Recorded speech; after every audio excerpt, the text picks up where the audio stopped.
Once wasps build a nest on your property, you've got a real problem. Now you have a dangerous bunch of angry wasps that you have to deal with.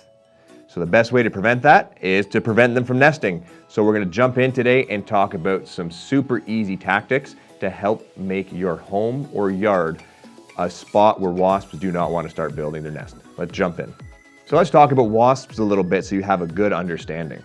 In North America, almost all the colonies die off or come close to dying off over the winter. So what that means, come spring, so March, April, May, June, you'll have a queen that goes foraging around looking for a great nesting site. Once they find that nesting site, they'll put down the pheromones, they start to breed, and then the nests just start to form out of nowhere. And that's when you start to deal with your problem. But knowing this is a great advantage for you, because once you understand how a wasp is thinking and what it's looking for, you can make your yard and your home a spot where they do not want to set up shop. So the first thing that a wasp is always looking for is a very well-sheltered area. And you see this in two different manners. One is an external nest. The external nests look like this. They start off very small as a honeycomb, but what they're looking for is an exterior area that's protected where they can generally get three sides on a structure. That's why it's so common to find them up under the soffit areas where it meets with two sides of the wall. Other spots, like a tree, where they can go in and connect around a bunch of branches, also gives them good support and protects them from the wind. The second thing they look for if they're building is an interior nest. And these are a bunch of gaps, cracks, and crevices around your home. These can be broken mortar joints. They can be holes where seals have broken off around, electrical, HVAC, water, that sort of thing on the outside, or gaps where they can fly into a structure like a shed and build a nest on the interior. This is the most desirable for them because they're completely protected from the elements and the wind. So you want to identify all these spots around your site. And then the second thing is food. Early in the season, the wasps are looking for protein. They want bugs, they want meat, they want something that's hardy. And then later in the season, they start to look for things that are sugary, fruit, pop, anything like that. So there's a bunch of easy tips we're going to go over so that you can make your yard a lot less of an attractant for these wasps to set up shop. So let's jump in with the free fixes that cost you nothing. And this is just general yard maintenance. First thing you want to do is lock down all of the food sources. So if there's any overspilling garbage that you have, make sure it's secured, make sure that they can't get in and get a free meal from your garbage. If there's any standing water, remove it. Remove debris, remove leaf piles, remove anything that's going to have standing water, because like everything, wasps do need water to survive, and that will attract them. Another good tip with the food is the barbecue.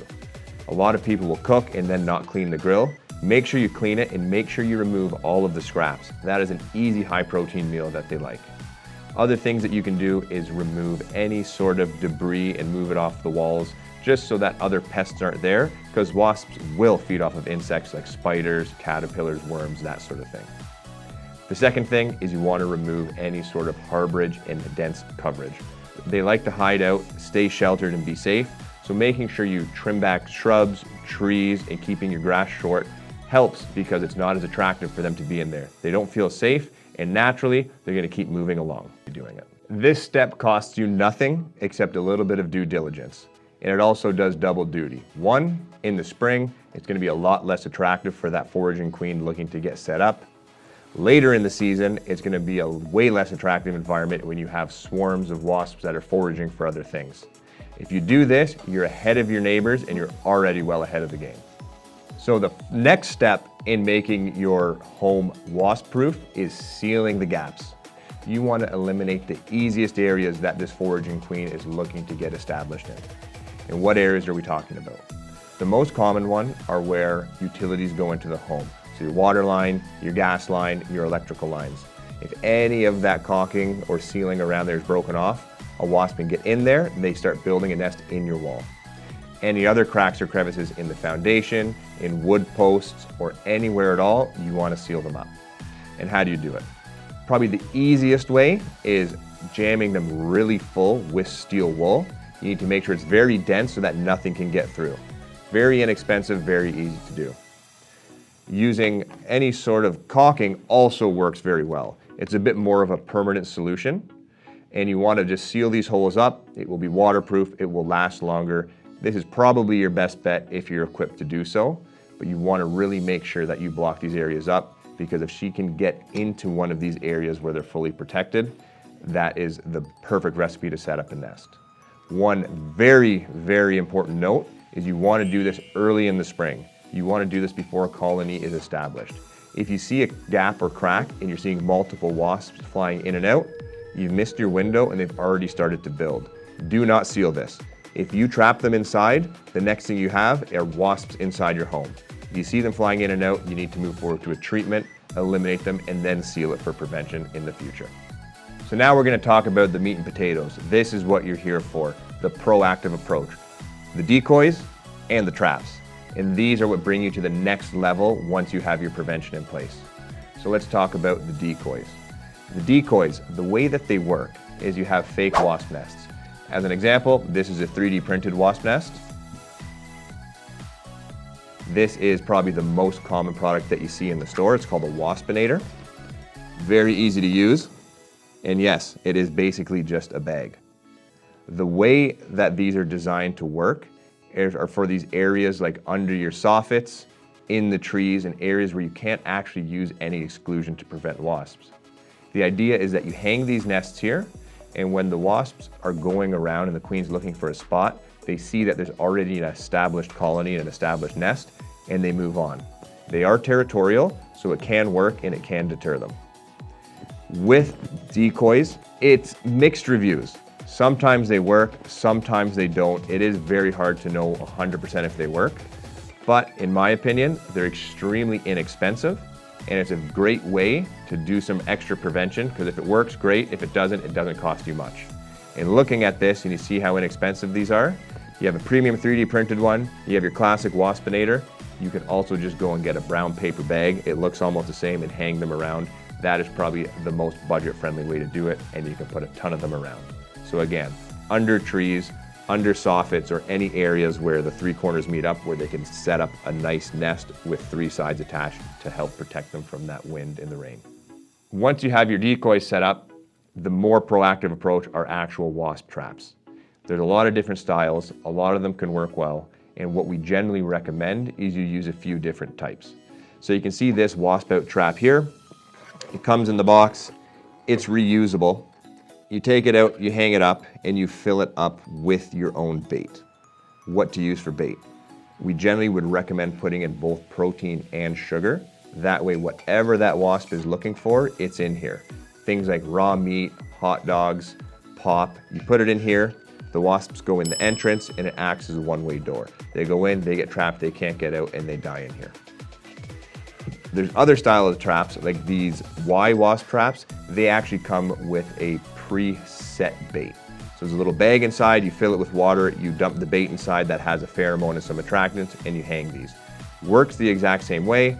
They'll fly in, get stuck, and they can't get out.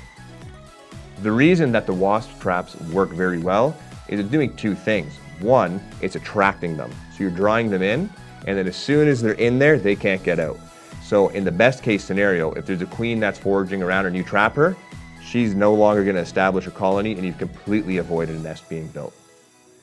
The second thing is, if there are wasps around as it gets later in the season and they're flying around, they'll also continue to get trapped. So once the prevention stage is over, it does naturally just transition right into the control phase. So if a wasp is coming in, you're eating dinner, and it goes to the trap before it gets to your food, you've eliminated an interaction with the wasp that you would have had otherwise than that. So both of these work excellent. I generally would recommend using them in conjunction. And the only thing you need to pay attention is make sure that the bait is fresh, you're emptying out the dead ones, and you keep replenishing it so it continues to be attractive for the wasps as they fly around. So now we've gone over prevention and how to make sure that your property is non-conducive to a wasp infestation starting. If you do happen to go around in its early season and you see a small wasp nest, and it literally would look like a piece of honeycomb cereal, make sure you remove it. Easy ways, if there's no wasps there, use something like a broom or extension pole, you can knock it down. Or if you're really nervous and there's a couple of wasps there, you can always put your hose on jet and give it a good blast. When it's really small, there won't be many wasps, so it's a lot less dangerous than when you see a big one like this. That's when you want to be worried. So to recap everything, the best line of defense is making sure you do all the prevention in your yard by removing the water, food sources, trimming everything back so that it's not attractive naturally. Second thing, you want to do the bare minimum and do the prevention. Seal the cracks, seal the crevices, make sure that there's no easy spots for them. And then you use the decoys and the traps. And the biggest thing is the diligence. Make sure you're checking it constantly, because all of a sudden you'll see a wasp nest if it starts. You might not be there one day and a couple days later you go, wow, that was fast. So keep on top of it and make sure you keep your yard wasp free. If you want to learn more about wasps, check out our other videos. We have some great removal videos, other tips, and if you like the video, subscribe. We'll see you next time.